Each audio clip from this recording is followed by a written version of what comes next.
శక్తిని మీ దాసులను ఆవరింపజేసి కావాల్సిన వర్తమానాన్ని మాకు అందించి బలపరుచుమని యేసు పరిశుద్ధ నామములో ప్రార్థించి అడిగి వేడుకొనుచున్నాను తండ్రి. ఆమేన్. ఆమేన్. చాలా సాతానుడు బహుగా శోధిస్తూ ఉంటాడు. ముఖ్యమైన ఘట్టాలని ఇది డిస్కనెక్ట్ అయింది, మళ్ళీ కనెక్ట్ చేయడానికి టైం పట్టింది. మధ్యలో ప్రేయర్ సాతానుడు ఇది రికార్డు కానివ్వడం చేశాడు. మరలా దేవునికి స్తోత్రం. బట్ ప్రైజ్లో అన్నిటికీ ఆయనకే తెలుసు, ఆయనే అన్ని కార్యాలు చేసే దేవుడు. హల్లెలూయా. మరి సందర్భంలో ప్రియమైన దేవుని బిడ్డలారా, మనం 12వ అధ్యాయము 13వ వచనం చూసాం. నేను గత వారము దేవుని ప్రియ సంఘమైన ఆయన ప్రజలైన మీ అందరికీ ఆత్మ ద్వారా అందించినటువంటి సందేశము, దేవుడు పునరుద్ధరించువాడు అనే శీర్షిక మీద చెప్పాను.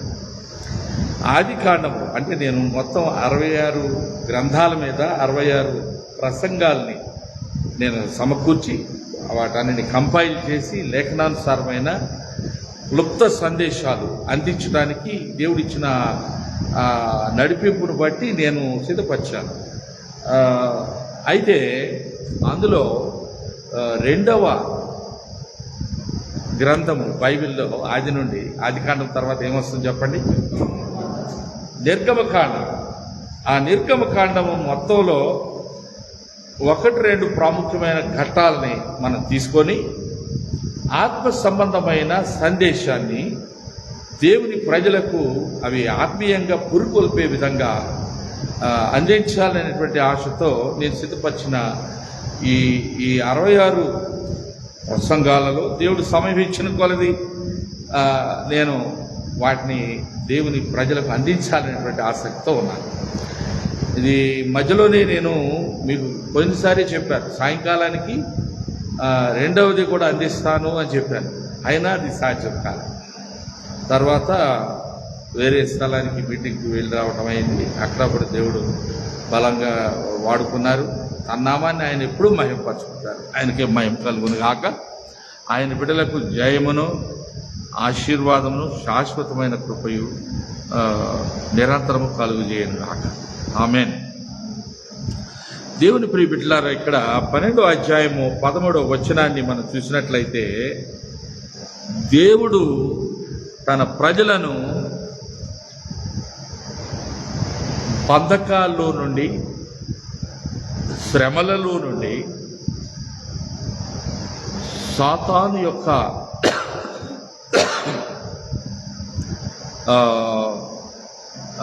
సాతానుడు వల్ల కలిగినటువంటి ఆ దిగ్బంధనములో నుండి మన విడిపించే శక్తిమంతుడు అనే అంశాన్ని ఇందులో దేవుడు మనకి తెలియచేస్తున్నారు. ఏంటంటే ఇక్కడ మనకందరికీ తెలుసు, నిర్గమకాండంలో దేవుని ప్రజలు మరి మన పితరుడైన యాకోబు యొక్క 12 మంది కుమారులు, వారు ఏ రీతిగా ఈ భూమి మీద కరువు వచ్చింది వారున్న ప్రదేశంలో, కానానులో. సరే, ఆ కానానులో వచ్చిన కరువు నిమిత్తమై వారు ఆహారము ఐగుప్తులో మాత్రమే దొరుకుతూ ఉంది. అక్కడికి బహుదూరము వాళ్ళు ప్రయాణించి 1-2 పర్యాయాలు అక్కడికి వెళ్ళి ఆహారమును కొనుక్కొని మరలా వారి స్వదేశానికి తండ్రి వద్దకు వచ్చారు. దేవుని ప్రణాళిక చూడండి. ముందే యోసేపు అమ్మివేయబడ్డాడు. ఆ యొక్క అన్య జనులైన వ్యాపారస్తులకు ఆయన అన్నదమ్ముల చేతనే అమ్మివేయబడినాడు. ఆ విధంగా ఆ యోసేపు రంగురంగుల మరి చొక్కాయి, అంటే దాన్ని కోట్ కలర్స్ అవి ధరించుకొని, అంటే తండ్రికి ఇష్టమైన భార్య ఈ బిడ్డను, ఆ తర్వాత తన తమ్ముడైన బెన్యామీను పుట్టిన తర్వాత ఆయన ఏ భార్య కొరకైతే ఏళ్ళు శ్రమపడి అధికమైన ఊడిగం చేసి, అంటే ఆయన తన మామే అయిన లాబాను, అంతే కదా, లాబానుకు, అంతే కదా, లాబానుకు ఆయన చేసినటువంటి అధికమైనటువంటి, అంటే 7 ఏళ్ళు 14 సంవత్సరాలు ఆయన ప్రయాసపడిన తర్వాత అప్పుడు ఆయన ఇష్టపడిన ఆ భార్యను మొట్టమొదటేమో మోసం చేసి పెద్ద కుమార్తెనిచ్చాడు లేయా, తర్వాత రాహేలు. ఆ రాహేలు గర్భాన పుట్టినటువంటి యాకోబు కుమారుడైన యోసేపు అమ్మివేయబడినాడు. తండ్రి మనకంటే వాడిని యోసేపును బాగా ప్రేమిస్తున్నాడు అని దురభిప్రాయంతో అతని మీద ద్వేషం పెంచుకున్నారు అకారణంగా. ప్రియమైన దేవుని బిడ్డలారా, యోసేపును అమ్మివేయబడ్డాడు దాసుడుగా. పోతీఫెర గృహంలో చివరికి అతను అక్కడ పని కుదిరాడు, ఆయన కొనుక్కున్నాడు. అయితే అతనికి కలిగిన శోధన, ఆయన భార్య అతన్ని పాపానికి పురుకొల్పినప్పుడు యవన ప్రాయంలో ఉన్నటువంటి యోసేపు శోధనకు గురయ్యాడు. ఏ తప్పు చేయలేదు, కానీ అతను చెరసాలలో వేయబడ్డాడు.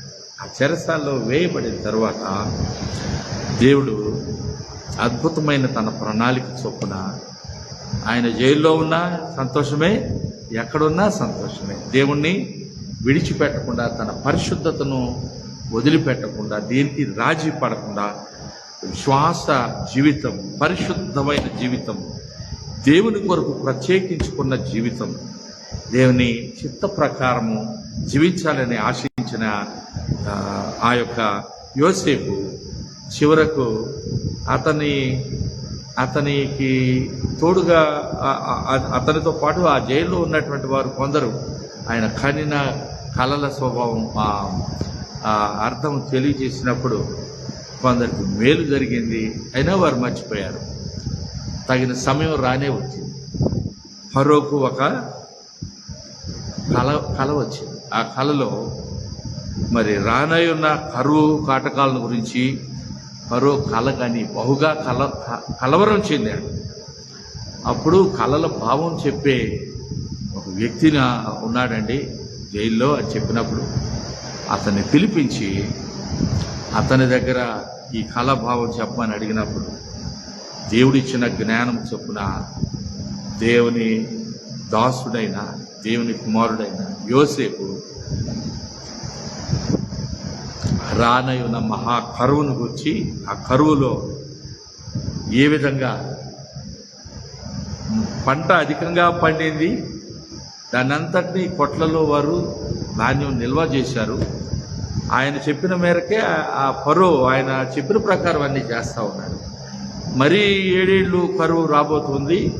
ఆ వచ్చినటువంటి అధికమైన పంట నిల్వ చేయడం వల్ల భయంకరమైన కరువు వచ్చినప్పుడు కూడా ఆ కరువులో వారందరూ చనిపోకుండా, కరువు వల్ల నాశనం కాకుండా మీరు ఆ విధమైన కరువు లోకం మీదకి వచ్చినప్పుడు తన తండ్రి, తన సహోదరులైన యాకోబు కుమారులు ఐగుప్తుకు వచ్చారు ఆహారం కొనుక్కోవడానికి. వారి మధ్యలో జరిగిన యావత్తు వృత్తాంతాన్ని ఒకసారి హృదయాన్ని మనం దిటవు చేసుకుని చదివితే హృదయము నీరైపోతుంది. అంత సున్నితమైన భావోద్వేగంతో కూడినటువంటి సంఘటనలు జరిగాయి. అన్నదమ్ములను గుర్తుపట్టడం, తాను బయలుపరచుకోవడానికి మొట్టమొదట బయలుపరచుకోలేదు. రెండో పర్యాయం వచ్చినప్పుడు తన తమ్ముడు ఎలా ఉన్నాడో చిన్నవాడు అని తండ్రిని తలపోసుకుని ఏడ్చి తట్టుకోలేక, అంత అధికారంలో ఉన్న గంభీరంగా కూర్చున్న యోసేపు పరుగెత్తుకుంటూ లోపలికి వెళ్ళి భయంకరంగా ఆ రహస్య గదిలో ఏడ్చి మరలా ముఖాన్ని సరిచేసుకుని వచ్చి అన్నదమ్ములతో వ్యవహరించాడు. మీ తమ్ముడిని తీసుకుని రండి అని. ఆ విధంగా మళ్ళీ వారి సంచుల్లో విలువైన వాటిని పెట్టి కదా, మీరేంటి దొంగతనం చేశారు అన్నట్లుగా ఇదంతా కూడా వినడానికి ఆశ్చర్యాన్ని కలిగిస్తాం. దేవుని ప్రియ బిడ్డలారా, ఈ విధమైనటువంటి భయంకరమైన కరువు కాటకాలలో అల్లాడిపోయినటువంటి ప్రజలందరికీ దేవుడు యోసేపును నియమించుకొని అక్కడ ఒక పద్ధతి, ఒక విధానం, ఆహారమును నిల్వ చేసే విధానం.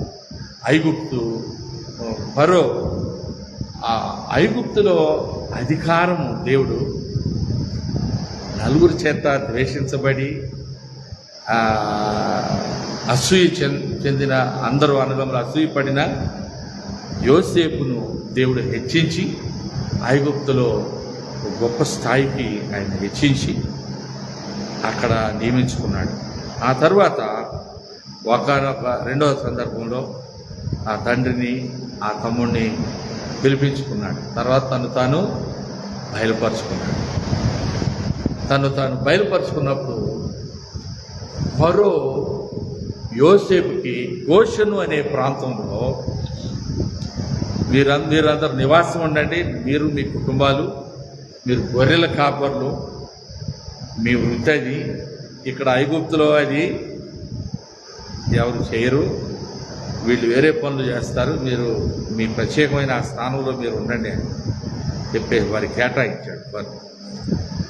వారందరూ కలిసి భోజనం చేసి వారందరూ ఒకరినొకరు ప్రేమతో పలకరించుకొని, మనం ద్వేషించిన మన తమ్ముడే ఈ రోజున మనకు అన్నం పెట్టే పోషణకర్తగా ఉన్నాడని అందరూ భయపడిపోయారు. ఒక్కొక్కడికి టెన్షన్, మనం చేసిన ఘోరమైన తప్పితం, అసలైతే చంపేద్దాం అనుకున్నాడు. కానీ ఎందుకులే మన తమ్ముడని రూబేని చెప్పేసరికి ఆలోచించారు, అమ్మేద్దాం, వెండి నాణ్యాలకు అమ్ముకున్నాం. ఆ యాత్రికులు వాళ్ళు వెళ్తున్నారు కదా, వ్యాపారస్తులు ఒంటెల మీద వెళుతూ ఉంటే వారికి అమ్మేశారు. వారు ఈయన్ని తీసుకెళ్ళి బానిసగా ఆయన్ని ఆ దేశంలో అమ్మి ఆయన అంచెలంచెలుగా పడిన శ్రమ అంతా అర్థమైపోయి తానే వీరందరికీ ఆదరణకర్తగా అయినాడు. హల్లెలూయా. ద్వేషించబడిన వాడు, తృణీకరించబడిన వాడు, అందరి చేత వారు అందరి అసూయకు లోనైన వాడు యోసేపు అంటే ఫలించడి బొమ్మ. ఆయన జైల్లో ఉన్నా ఫలించేది వాడే, మామూలుగా తండ్రి ఇంట్లో ఉన్నా ఫలించేది వాడే, వేరే దేశంలో ఉన్నా వేరే ఏ పనిలో ఉన్నా ఫలిస్తూ ఉండేవాడే. పరిశుద్ధమైన దేవుని యొక్క ఒక ఫలించడి బొమ్మగా ఆయన ఉన్నాడు యోసేపు. ఆ విధంగా ఉన్న యోసేపును బట్టి ఇశ్రాయేలీయులు ఐగుప్తు చేరుకున్నారు. ఏది యాకోబు 12 గోత్రకర్తలు అందరూ కూడా అక్కడ చేరుకున్నారు. ఆ తరువాత ఇశ్రాయేలీయులు బహుగా అభివృద్ధి చెందారు. హల్లెలూయా. వారికి ఆహారం దొరికింది, వారి పని వారు చేస్తున్నారు, అన్నిట్లో దేవుడు వారిని సలహా చూశాడు. యోసేపును ఎరగనటువంటి మరి ఒక ఫరో ఆ దేశంలో అధికారంలోకి వచ్చాడు. ఇశ్రాయేలీయులు దేవుని ప్రజలు అభివృద్ధి చెందడం చూసి వీరు బాగా తెలివి గల వాళ్ళు, బాగా వీళ్ళు అభివృద్ధి చెందారు, మన వాళ్ళందరినీ లొంగ తీసుకొని వీరు మనపై పెత్తనం చేస్తారు అనే ఉద్దేశంతో వీరి మీద కఠినమైన పనులు చేయటం మొదలుపెట్టారు. ఇటుకలు తీపించారు, పెద్ద పెద్ద నిర్మాణాలు వీరితో చేయించారు. వీరందరూ భయంకరమైన దాస్యములోనికి వెళ్ళిపోయారు. ఆ యొక్క ఇటుకలు చేయించడానికి మట్టి కావాలి, మట్టిలో వేసి తొక్కడానికి గడ్డి కావాలి, మళ్ళీ అవన్నీ కాల్చి ఇటుకలు చేయాలి.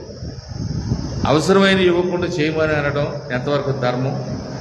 ఆ ఫరో వారిని భయంకరంగా హింస పెట్టాడు. అయినా దేవునికి స్తోత్రం, హల్లెలూయా. ఎంత శ్రమ వచ్చినా దేవుని ప్రజలు శ్రమలో, హింసలో, దౌర్జన్యం పొందుతూ అభివృద్ధి చెందుతారు. అది దేవుని ప్రజల లక్షణం. ఆ రీతిగా అభివృద్ధి చెందినటువంటి ఇశ్రాయేలీయులు మరి దేవుడు మోషేను లేవనెత్తాడు. మోషే నాయకత్వంలో ఆ ప్రజలు బహుగా వారన్నిటిని చూసి ఐగుప్తీయుల యొక్క అణచివేత, వారి అన్యాయము, వారి దౌర్జన్యము, ఆ ఫరో యొక్క దుష్క్రియ, దురభిప్రాయము, వాటన్నిటిని చూసి ఐగుప్తీయుల్లో ఒకడిని అసలు ఫరో కుమార్తె యొక్క కుమారుడుగా అతను పెంచబడుతూ ఉన్నాడు. నీళ్లలో వేయబడిన ఒక ఇశ్రాయేలీయులు పిల్లల్ని, మగపిల్లలందరినీ చంపివేయమని చెప్పేసి అంత క్రూరమైన ఆజ్ఞను జారీ చేశాడు. అటువంటి స్థితిలో కూడా దేవునికి స్తోత్రం, హల్లెలూయా. స్త్రీలు ఐగుప్తీ స్త్రీల కంటే హెబ్రీయులైన దేవుని ప్రజల కుటుంబాలకు చెందిన స్త్రీలు చాలా చురుకైన వారు. మంత్రగత్తెలతో పని లేదు. అదే మంత్రగత్తెలు కాదు, మనం ఏమంటారు, మంత్రసానులతో పని లేదు. వారు కాన్పు చేయడానికి ఎవరి సహాయం వారికి అవసరం లేదు.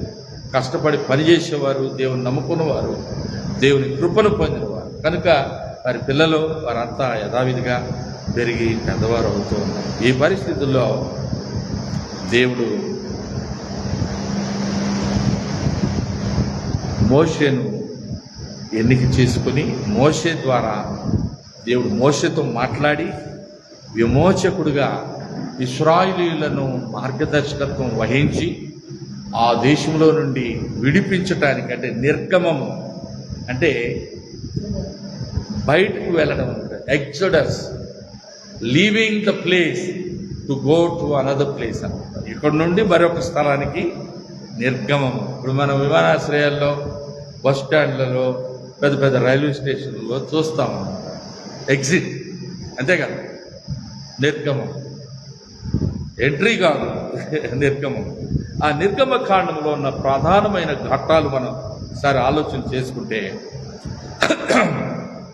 దేవుడు తన అనాదికాల సంకల్పమును బట్టి తన దాసుడైన మోషేను ఎన్నుకొని, మోషే తనకున్న తన ప్రజల పట్ల ఉన్న ప్రేమ వాత్సల్యాలను బట్టి తాను కూడా తన ప్రజలకు బయలుపరుచుకున్నాడు. ఒక రకంగా ఎట్లంటే, ఐగుప్తీయుడిని ఒక్కడిని చంపివేశాడు. చంపివేస్తే ఐగుప్తు రాజుకు ఆ విషయం తెలిసిపోయింది. ఇశ్రాయేలీయులు ఇద్దరు కూడా, హెబ్రీయులు ఇద్దరు కూడా కొట్లాడుకుంటున్నారట, పోరాటం చేస్తూ ఉన్నారు, ఏదో వాదులాడుకుంటున్నారు.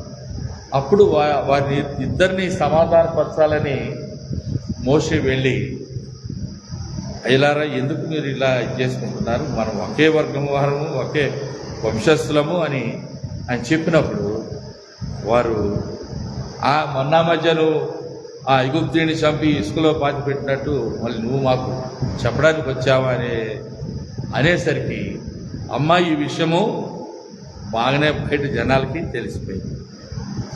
నువ్వు ఐగుప్తు రాకుమార్తె యొక్క కుమారుడు అయినంత మాత్రం చేత, ఆమె సంరక్షణలో నువ్వు పెరుగుతున్నంత మాత్రం చేత నీవు ఏమి తప్పించుకోలేవు. ఐగుప్తు చట్టాలు కఠినమైనవి, రాజుగారి యొక్క ఆజ్ఞ కఠినమైనవి, శిక్షా విధి ఎక్కువగా.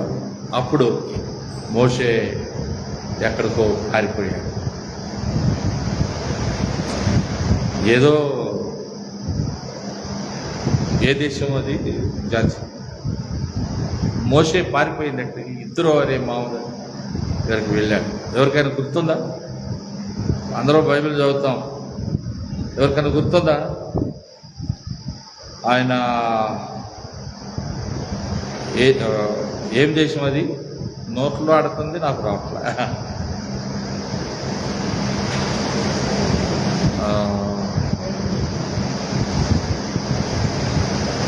సరే, ఇప్పుడు అది మళ్ళా జ్ఞాపకం వచ్చినట్టే చెప్తాను మీకు. అయితే ఆ దేశమునకు వెళ్ళినప్పుడు గొర్రెలు కాచుకుంటూ ఆయన మామయ్య అయిన ఇత్రో దగ్గర ఆయన పనిచేస్తూ ఉన్నప్పుడు దేవుడు మండుచున్న పొద ద్వారా మోషేకు ప్రత్యక్షమైనాడు. హల్లెలూయా. దేవుడు విడిచిపెట్టాడు. మనుషులు విడిచిపెట్టినా, మనుషులు మరిచిపోయినా, మనుషులు విఫలమైపోయినా, దేవుడు ఎన్నటికీ కూడా, God never forgets or forsakes his children. తన పిల్లల్ని ఎన్నటికి కూడా ఆయన విడివాడు, ఆయన నమ్మదగినవాడు. ఆ రీతిగా మరి మోషే ఆ ప్రాంతంలో ఉన్నప్పుడు దేవుడు ఆయన ఆ గొర్రెలు కాచుకుంటూ ఉన్నప్పుడు మండుతున్న పొద, ఆ పొద మండుతుంది, కానీ అక్కడ ఏది తగలబడుతుంది. అప్పుడు దేవుని యొక్క ప్రత్యక్షత వెళ్ళాడు. చెప్పులు విడిచి రమ్మన్నాడు దేవుడు. ఆయన దగ్గరికి వెళ్ళి దేవునితో సంభాషణ జరిగింది. ఆ రీతిగా ప్రారంభమైన విమోచన పథకము మోషే ఇశ్రాయేలులైన దేవుని ప్రజలను ఆ ప్రాంతంలో, ఆ దేశంలో నుండి, ఆ ఐగుప్తు రాజు యొక్క బహు హింసతో కూడిన, దౌర్జన్యంతో కూడిన, ఏమాత్రము కనికరము లేని, కటాక్షం లేని అతని పరిపాలనలో నలుగుకొట్టబడుతున్న దేవుని ప్రజలను విమోచించడానికి దేవుడు మోషేకు మరి మహిమ కార్యాలు చూపించి చేయించి ఆయన చేతిలో ఉన్న కర్రను ఒక మంచి ఆయుధముగా దేవుడు ఆయన చేసి, మహిమ కార్యాలు ఆయన చేసి మరి ఆయన పంపించాడు. ఫరో ఎక్కడి నుండి అయితే పారిపోయిన ఆ ఫరో సముఖానికి దేవుడు మోషేను పంపించాడు. ఆ విధంగా మోషే వెళ్ళి దేవుని ప్రజలను, ఇశ్రాయేలు దేవుని ప్రజలను బయటికి పంపమని దేవుడు చెప్తూ ఉన్నాడని. మీ దేవుడు ఎవరు మాకేం తెలుసయ్యా అని ఆయన అనేక రకాలుగా దేవుని ఆధిపత్యానికి, దేవుని అధికారానికి లోబడకుండా 10 పర్యాయాలు అతడు దేవునికి ఉల్లంఘించాడు, హృదయాన్ని కఠినపరుచుకున్నాడు. 10 రకాలైనటువంటి భయంకరమైన తెగుళ్ళు ఆ దేశం మీదకి వచ్చాయి. మిద్యాను దేశం, ద ల్యాండ్ ఆఫ్ మిడియాన్. అక్కడ భలే, thank you Jhansi, God bless you, మళ్ళీ రిమైండ్ చేశారు. చూసారా, మిద్యాను దేశంలో ప్రవాసిగా బ్రతుకుతున్నటువంటి నిస్సహాయతతో నీరుగారిపోయిన మోషేను దేవుడు పునరుజ్జీవింపజేసి అతనిలో ఆశను రేకెత్తించి, నిస్సహాయుడైన తనకు తానే సహాయకుడై, తానే తన అధికారమును, తన మరి అధికారమునకు గుర్తుగా ఆయన చేతిలో కర్రను, మహిమాన్వితమైన ఒక కర్రగా, అంటే చేకర్ర, మోషే యొక్క చేతి కర్ర, అది శక్తివంతమైనటువంటి. ఆ విధంగా వెళ్ళిన మోషే ద్వారా వరుసగా అద్భుతాలు జరిగినవి. ప్రియమైన దేవుని బిడ్డలారా, ఇది ముఖ్యమైన ఘట్టం ఏంటంటే, అన్నీ జరిగినాయి, అన్నీ వరుస వెంబడి ఎన్నెన్నో జరిగినాయి, కానీ ఆఖరుగా జరిగినటువంటి ప్రధానమైన ఘట్టం ఏం జరిగిందో ఇక్కడ చూస్తున్నాం. నిర్గమ 12:13 మళ్ళీ ఒకసారి చదవండి, అందరూ చదవండి. నిర్గమ కాండము 12:13.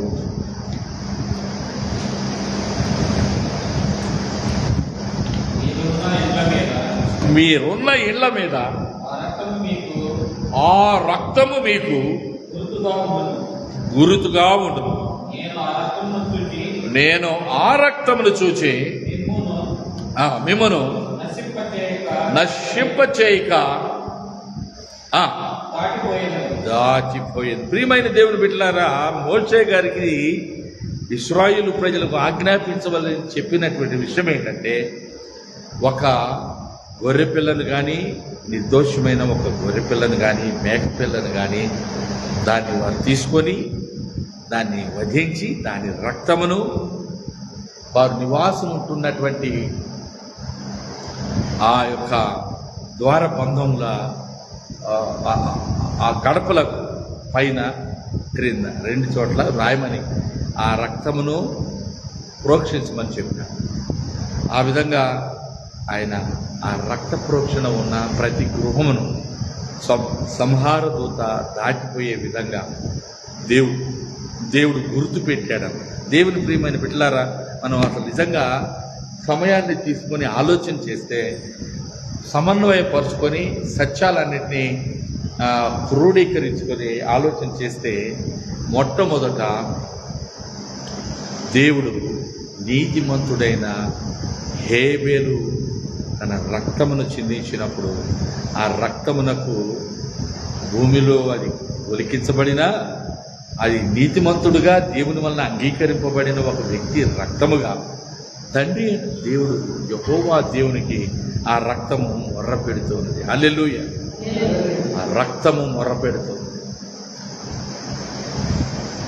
ఆ యొక్క అన్నదమ్ములు ఇరువురిలో దేవునికి అంగీకారయోగ్యమైనటువంటి ఒక బలి అర్పణను అర్పించడానికి నీతిమంతుడుగా దేవుడు ఎన్నుకొనినటువంటి హేబెలు రక్త బలి అర్పణ అర్పించాడు. దేవునికి పొట్టేళ్లను అర్పించాడు. కయ్యను అలా అర్పించలే. భూఫలము ఏదో కొన్ని భూమిలో నుండి వచ్చిన ఫలాలని తీసుకొచ్చాడు. దేవునికి కావాల్సింది భూఫలం చాలు.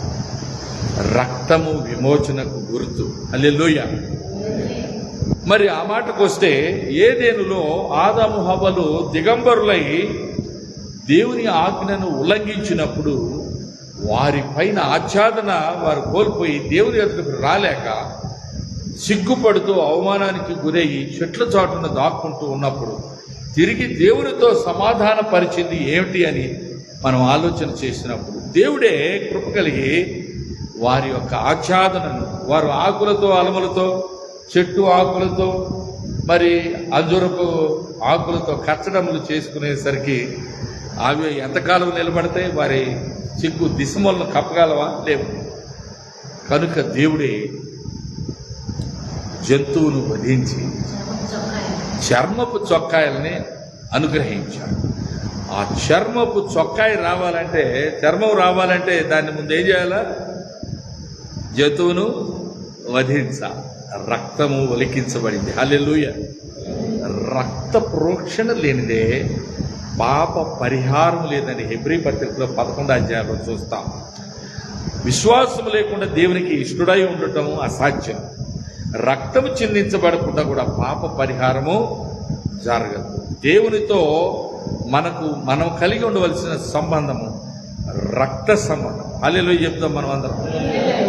యేసయ్య రక్తానికి సాదృశ్యముగా భూమికి పునాదులు వేయబడక మునిపే దేవుడు తన ఏకైక కుమారుడైన క్రీస్తు యావత్తు మనుష్య జాతి పాప పంకిలమైన ఈ లోకములో త్రోవ తప్పిపోతారని, తిరిగి త్రోవ తప్పిన మానవాళి దేవునితో సమాధాన స్థితిని పొందడానికి తన కుమారుని రక్తమే వారిని తనతో సమాధాన పరుస్తుందని దేవుడు ఎరిగి ఉన్నాడు. కనుక యేసు ప్రభు వారి యొక్క రానయున్న తరములో ఆయన చేయనయున్న గొప్ప బలి అర్పణకు సాదృశ్యమైన జంతు బలి ఏదేలో అది ఆదాము హవ్వలు కుమారుడైన హేబెలు ద్వారా.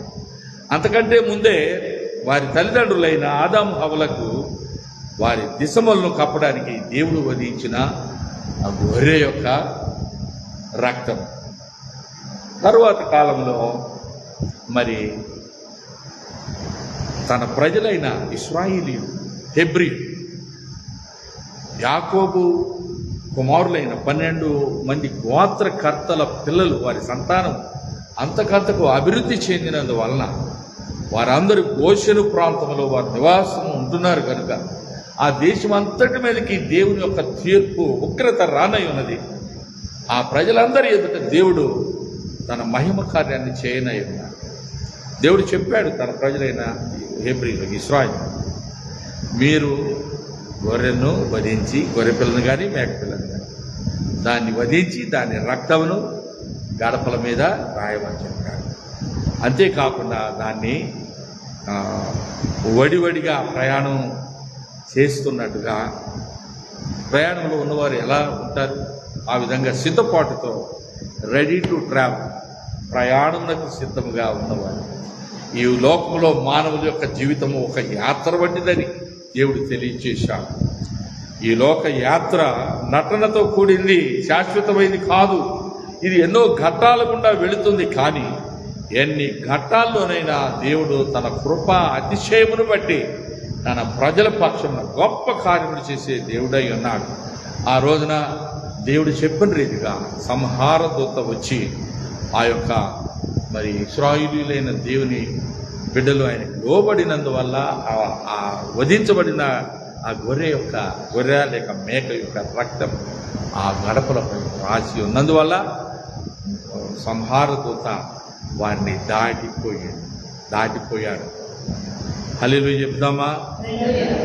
ఆ రక్తము మన పైన ఉన్నదా ప్రియమైన దేవుని బిడ్డలారా? అది యేసయ్య రక్తము. వధింపబడిన క్రీస్తు ప్రభు యొక్క రక్తము.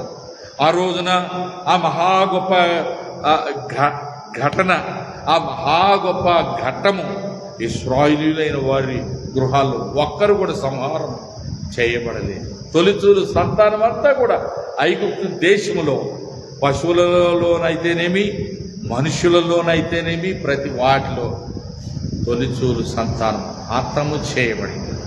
ఐగుప్తు దేశమంతా భయంకరమైన రోదన, ఫరో యొక్క గృహములో సహితము, రాజగృహములో సహితము ఘోరమైన కడుపు కోత, దేవుని యొక్క భయంకరమైన ఉగ్రత దిగి వచ్చింది. తన ప్రజలను విమోచించడంలో దేవుడు చేసిన మహోన్నత కార్యం నేటి వరకు కూడా అది చరిత్రగా, పాత చరిత్రలో పరిశీలన చేస్తే ఐగుప్తు చరిత్రలో ఉన్నది, బైబిల్లో రాయబడింది, సకల ప్రపంచం గుర్తుపట్టింది. ఇవన్నీ కూడా వెరిఫైయబుల్, అంటే ఇవి వాస్తవమే, అవును ఇది యథార్థమైనది అని ధృవీకరించబడినటువంటి ఘట్టాలన్నమాట. ఆ తర్వాత మరి దేవుడు ఆ ప్రజలను ఆ రీతిగా బయటికి తీసుకుని వెళ్ళాడు. ప్రజలు దేవునికి నిరంతరం తిరుగుబాటు చేస్తూనే ఉంటారు, దేవుని ప్రజలు చేస్తూనే ఉంటారు. అన్యులు ఇంకా అధికంగా దేవుని వెలుగులో లేరు కనుక ఇంకా చీకట్లో వారు వ్యతిరేకంగానే ఉంటారు లోకం. అయితే వారు వెళుతూ ఉన్నప్పుడు దేవుడు మోషే నాయకత్వం వారు వెళుతూ ఉండగా లెక్కలేనని పర్యాయాలు మోషేను విసిగించారు. ఇశ్రాయేలు లేని దేవుని ప్రజలు కోరికలు ఎక్కువ, శరీరం వాంఛలు ఎక్కువ, లోక ఆశలు ఎక్కువ. ఇవి బూరేడు మాంసం కావాలన్నారు, ఇంకేదో కావాలన్నారు. మాకు ఐగుప్తులో కీరకాయలు, దోసకాయలు, ఇంకేవేవో వెల్లుల్లి, ఇలాంటివన్నీ కూడా మంచి రుచికరమైన పదార్థాలు, భోజ్యాలు ఉండేవి అక్కడ.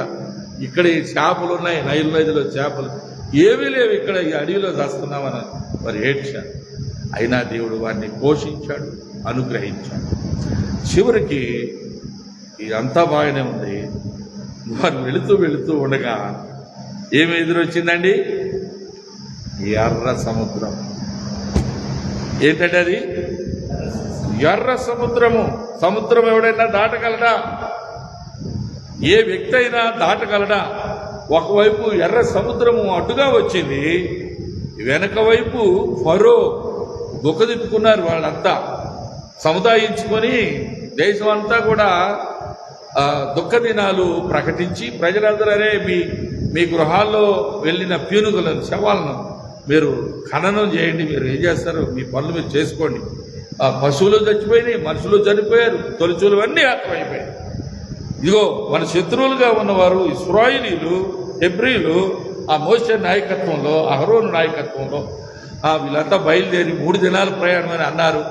వెళతా మన నగా నాణ్యము, మన సమస్త ద్రవ్యము, విలువైన వస్త్రాలు అన్నీ తీసుకొని వెళ్ళిపోయారు. వాళ్ళు రారు, ఏం లేదు, వెళ్ళిపోతారు. వెళ్ళేసరికి అక్కడ ఏమొచ్చింది ఇశ్రాయేలీయులకి? ఎర్ర సముద్రము. దేవుని బిడ్డలారా హల్లెలూయా, ఎర్ర సముద్రాలు ఎదురవుతాయి. సముద్రం మన వల్ల అవుతా? ఈదగలమా? నడవగలమా?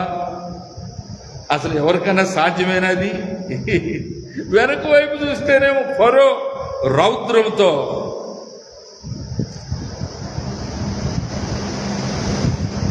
ఘోరంగా ఫరో యొక్క ప్రభుత్తులు, గుర్రములు, యుద్ధ ఆయుధములు ధరించుకొని ఈ ప్రజలందరినీ కత్తివాతన హతం చేయాలని, నాశనం చేయాలని వస్తూ ఉండగా వెనక చూస్తే దుమ్ము రేగుతూ ఉన్నది. ఆకాశం వైపు ఎర్రని దుమ్ము మేఘంలాగా ఆవరించి అర్థమైపోతుంది, కనిపిస్తాం. దూరం నుండి వారు వెనుక వస్తున్నారని అర్థమైంది. ఇటు దేవుడు మోషేతో సెలవిచ్చారు, మోషే నీ చేతిలో ఉన్న కర్రను సముద్రమునకు తాకమని అంటే మోషే దేవుడు చెప్పిన ప్రకారం చేసి వెంటనే సముద్రం ఏమైపోయింది? హల్లెలూయా చెప్దాం. చప్పట్లు కొట్టి దేవుని మహిమ. హల్లెలూయా. దేవుని ప్రియ ప్రజలారా, సముద్రాలు వస్తూనే ఉంటాయి, బహు భయంకరమైన పరిస్థితులు మనం ఎదుర్కొంటూనే ఉంటాం. మన స్వానుభవంలో ఎన్నో సముద్రాలు, ఎన్నో ఘోరమైన విపత్తులు, ఎన్నో రోగాలు, మరి కరోనాలు, ఇంకా ఇప్పుడు ఎబోలా అంట, మరి ఉగాండా, తర్వాత సౌత్ సూడాన్, ఇలాంటి దేశాలకు మీరు వెళ్ళొద్దు అని చెప్పేసి మన ప్రభుత్వం కూడా, భారతదేశ ప్రభుత్వం కూడా ఇప్పుడు ట్రావెల్ అడ్వైజరీని జారీ చేసింది. ఎవరు అటు వెళ్ళొద్దు, ఎందుకంటే చచ్చిపోతున్నారు వేలాదిగా జనం.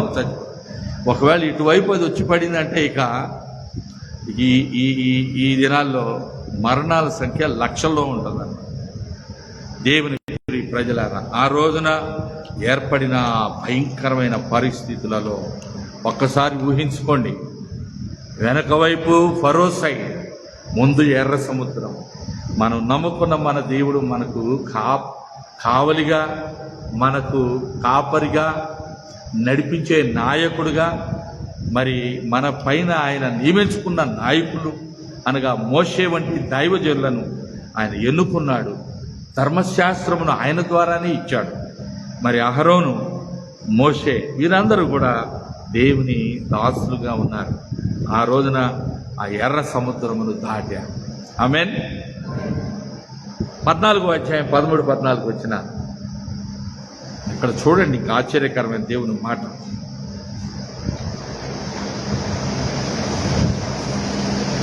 14వ అధ్యాయము నిర్గమ 13-14 వచ్చిన.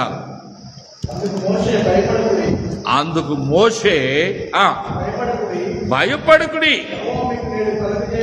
యెహోవా నేడు కలుగజేయు రక్షణ మీరు ఊరకనే నిలుచుండి చూడు. వాళ్ళ చాలా మంది ఒక లోకంలో ఒక పనికిమాలిన ఒక మాట ఏర్పడతా ఉంది. ఏది? మనుషులు అసలు శక్తి కలిగిన వారైతే, దేవుని నీతిని పరిపూర్ణంగా నెరవేర్చగలిగిన వారైతే ఈ భూమి అంతా నీతిమంతులతో నిండిపోయేది. ఈ పాటికి నీతిమంతుడు లేడు. బైబిల్ ఏం చెప్తా ఉన్నాడు? పౌలు గారు ఏం రాశారు?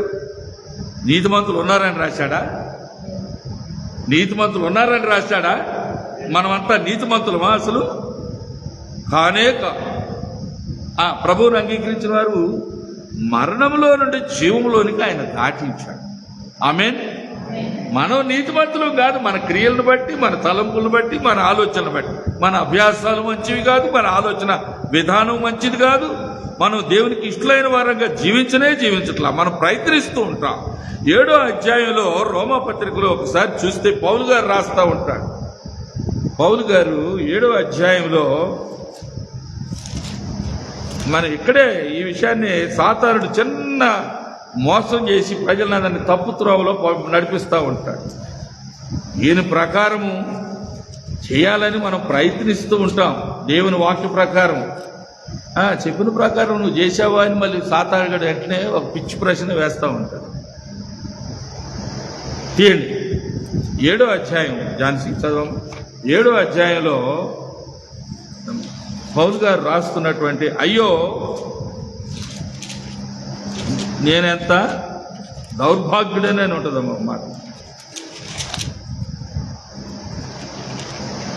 రోమా 7. అయ్యో నేనెంత దౌర్భాగ్యుడను, ఇట్టి మరణమునకు లోనైన శరీరము నుండి నన్ను ఎవరు విడిపించదు? మన ప్రభు అయిన యేసుక్రీస్తు ద్వారా దేవునికి కృతజ్ఞతాస్తుతులు చెల్లిస్తూ ఉన్నాం. ఆయన చేసిన, మన తరపున ఆయన సాధించిన విజయము, మనకు అనుగ్రహించిన ఉచిత రక్షణను బట్టి మనము ఆయనకి కృతజ్ఞతాస్తుతులు చెల్లించడమే మనం నేర్చుకోవాలి తప్ప ఎదుటివాడి వైపు చూసి నువ్వు చేశావా, ఎవడైనా చేయగలడా? ఆయన దేవుని యొక్క నీతి అది ఆకాశం అంత ఉన్నతమైనది. మానవుడు ప్రయత్నాలు చేసి కుప్పిగంతులు వేస్తాడు, ఉట్టికే ఎగరలేదు వీడు, స్వర్గానికి ఏమి ఎగురుతాడు? అయితే మనసులో ఆశ ఉన్నది. ఏమని? దేవునిని మెప్పించాలి, దేవుని మహిమపరచాలి, దేవుని ప్రియ కుమారుడైన క్రీస్తు ప్రభు చూపిన మార్గంలో నడవాలనే ఆశ ఉంటుంది. కానీ ఆశ ప్రకారం చేయటానికి శక్తి వీనికి చదవమ్మా. అక్కడ ఏముంది? చదవండి. ఇంకా కాగా మనసు విషయంలో ఆ, నేను దైవ నియమములను, మనస్సు విషయంలో నేను దైవ నియమమునకును, శరీర విషయంలో పాప నియమం. ఆగాగండి, 2 నియమాలు ఉన్నాయి అనే విషయాన్ని మనం మర్చిపోతూ ఉంటాం. we oftentimes forget the fact that there is a constant conflict between our body and our soul. మన శరీరానికి మన ఆత్మకే భయంకరమైన వైరుధ్యం.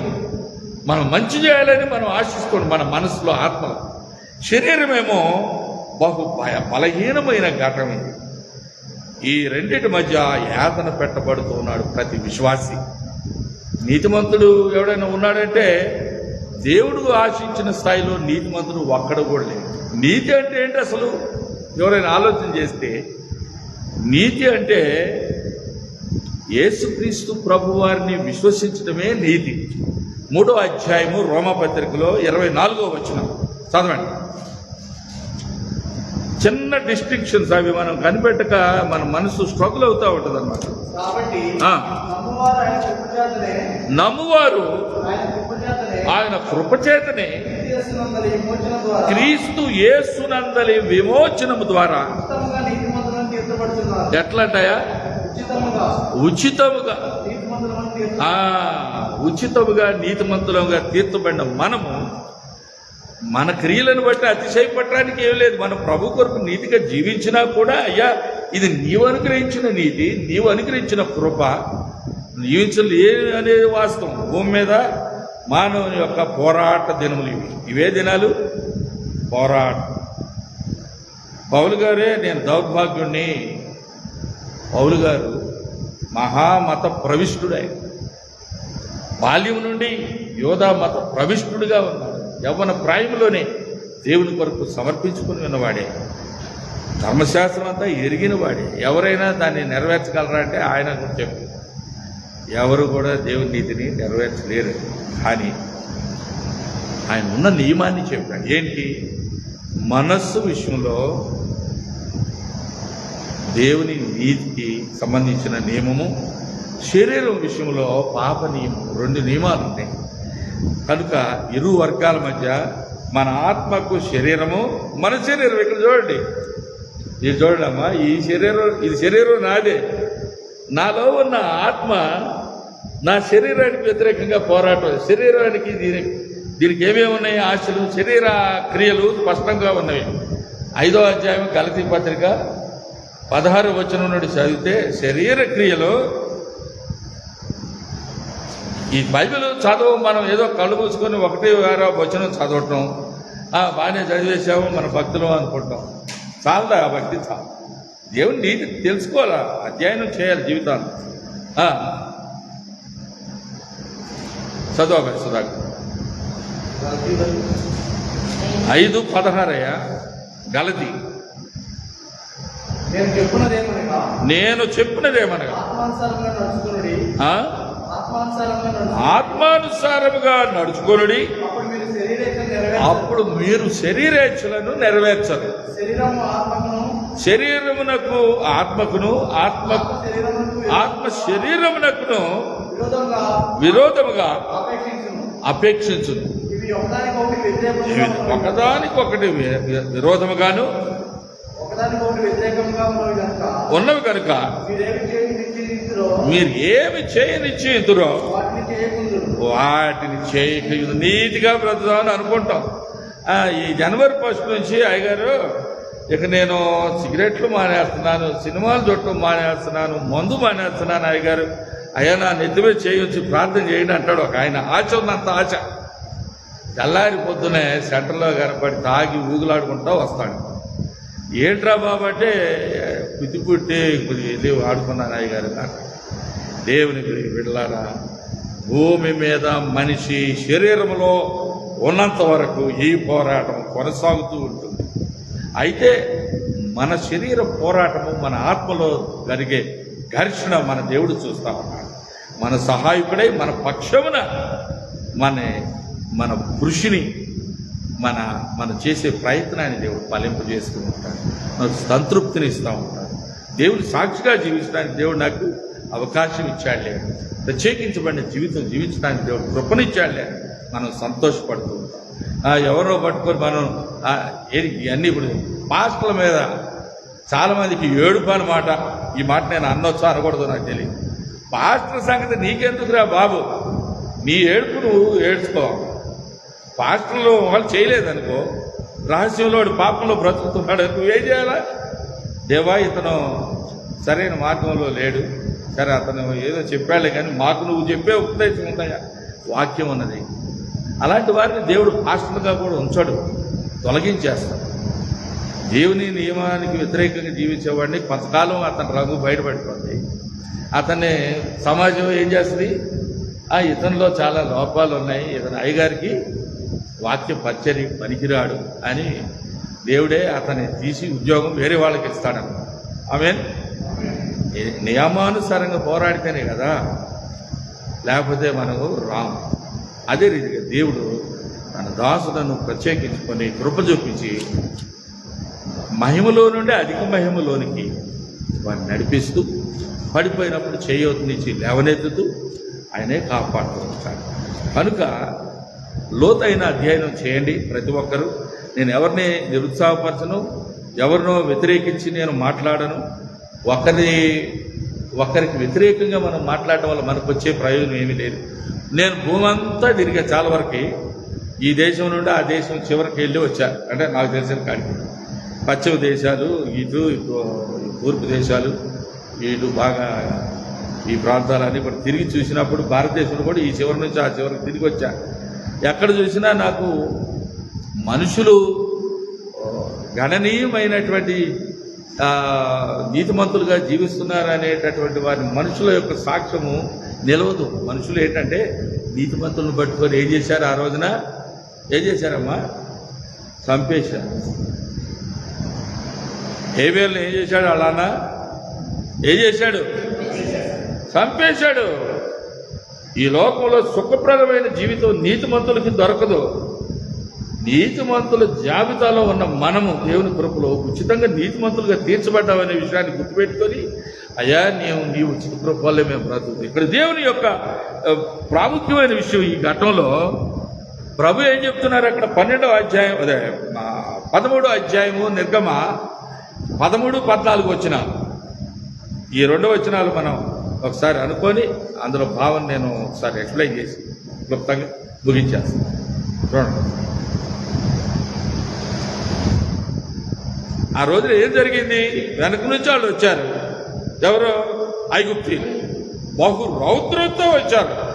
వీళ్ళు పట్టుకోవాలి, వీళ్ళని చిక్కించుకోవాలి, ఒక్కొక్కని కత్తికి కండలుగా నరికి పారేయాలి, ఎవడో మిగలడానికి వీల్లేదు అన్నారు. అసలు ఒక్కొక్కడు ఎట్లా ఇట్లా బయలుదేరి వచ్చారు. బాగా వేగంగా అవి పరుగెత్తా ఉన్నాయి. ఈ మధ్యకాలంలో సైంటిఫిక్గా అదే మన ఎవరండి శాస్త్రజ్ఞులు సముద్ర అగాధాల్లో ఓషనోగ్రఫీ ఆ అడుగున ఐగుప్తులో ఇశ్రాయేలీలు ఎర్ర సముద్రం దాటిన సందర్భం నాటి రథాలు, ఆనాటి కత్తులు, కటార్లు, సైనికులు ధరించుకునే హెల్మెట్స్ ఇవన్నీ కూడా దొరికినాయి. అవి మ్యూజియంస్లో భద్రపరిచారు. ఏది కూడా వెరిఫైబులే, అన్నీ కూడా ధృవీకరించబడదగినటువంటి సత్యాలు. ఆ రోజున సముద్రాన్ని దేవుడు పాయలుగా చేశాడు. హల్లెలూయా. సముద్రాలని మన కోసం పాయలుగా చేసిన దేవుడు మనకు అన్నిటినీ సునాయాసంగా మన దాటించే దేవుడని జ్ఞాపకం చేస్తూ ఉన్నాను. చదవము, అక్కడ ఏం జరుగుతుంది? అక్కడ ఝాన్సీ 13వ వచనం. ఓహో, నీ దగ్గర లేదా? చదువు, రాణి చదువు. నిర్గమ 13, నిర్గమ 14 అమ్మా, 13, 14 వచ్చిన. నిర్గమ 14, 13, 14 వచ్చిన. మోషే ఏమన్నాడండి? దేవుని దాసుడు నడిపిస్తున్న నాయకుడు, భయపడకుడి, యెహోవా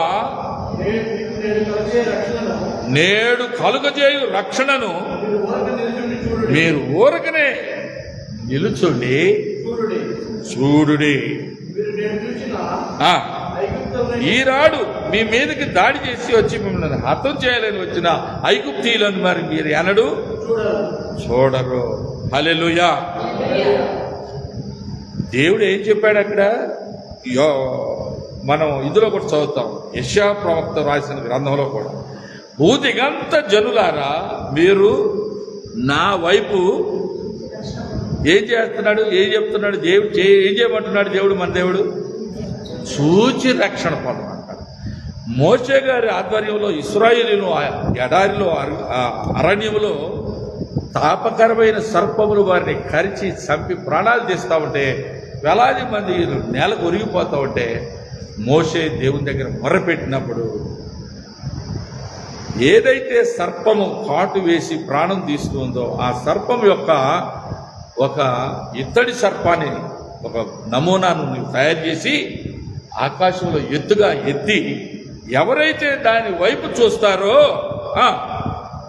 వారందరూ బ్రతుకుతారని చెప్తే ఆ రోజున చాలా మంది బ్రతికారు. హల్లెలూయా చెబుదామా? మరి దేవుడు అదే మన ఇశ్రాయేలీయులకు నేనిచ్చు రక్షణను మీరు కనులారా చూచేదని మీరు ఊరకుండుడి, నేనే దేవుడునని తెలుసుకొనుడి. Just know and see and find out and learn that I am God. నేను దేవుడు, నేను సజీవుడు. మీరు నేనిచ్చే రక్షణకు మీరేమి don't need to contribute anything. మీరేదో నాకు సేవతనివ్వటం, నాకు సహాయపడటం, సహకరించడం మీరేం చేయక్కర్లా.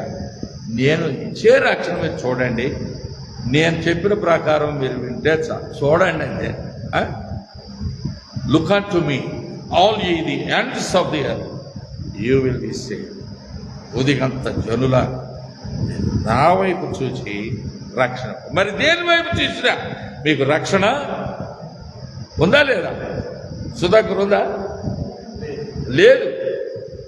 క్రియల వైపు చూస్తే లేదు. ఇది క్రియల వల్ల కలిగినది కాదు కనుక ఎవడును, అక్కడ దేవుడు పౌలు గారి ద్వారా నా యందు విశ్వాసం ఇచ్చి నీతి క్రియలు చేస్తూ నీతిగా బ్రతుకుతున్న వారు మాత్రమే రక్షించబడుదురు అని చెప్పారా? ఎఫెసీ పత్రిక 2వ అధ్యాయం 8వ వచనం నుండి 10 వరకు క్లుప్తంగా అది మనం వివరించుకొని ముగించేద్దాం.